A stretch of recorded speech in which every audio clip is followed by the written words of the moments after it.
Teaching the Classics is a program that is one of my favorites, but it has a few moving parts and we get a lot of questions about how does it all fit together. Well, I'd like to go over that with you. This is the main seminar called Teaching the Classics, and it comes with 8 sessions on a DVD.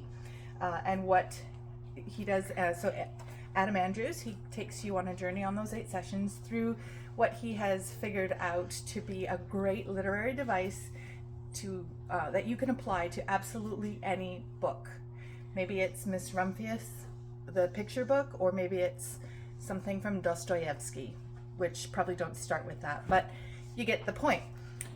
Through the course of those 8 seminars, you will learn the different parts of the story that he wants to analyze, and you will learn how to fill out what he and Missy have created as the story chart. And the story chart will help, is an overlay for, like I said, any story. So the way we come to our answers for the story chart is by using questions. So it's a Socratic dialogue in a sense, with literature.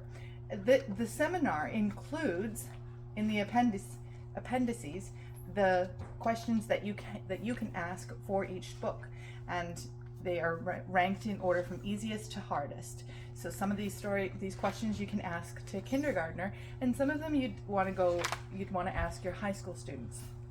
So it's very broad in its approach, and it's something that I would recommend as a teacher or a parent that you would do a few years in a row. You would take a few years and repeat taking the seminar. So once you've completed the seminar, what's next? Well, you can just go ahead and do this, choose a book, and put your knowledge to work. Or you can take what they call the reading roadmap.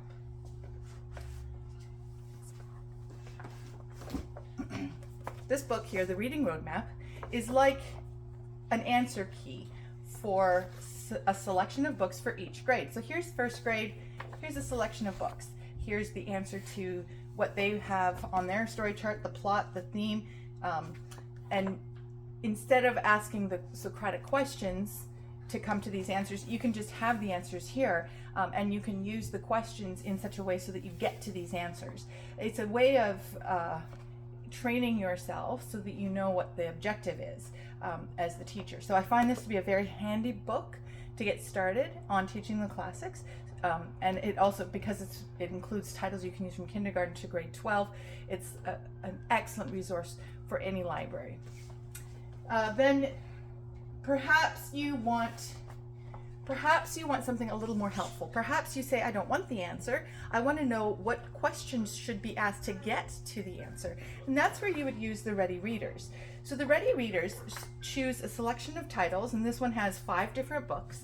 And it actually has lessons for each part of the story chart. So we have, for Cricket in Times Square, we have questions about the setting, the characters, the conflict and plot, and the theme.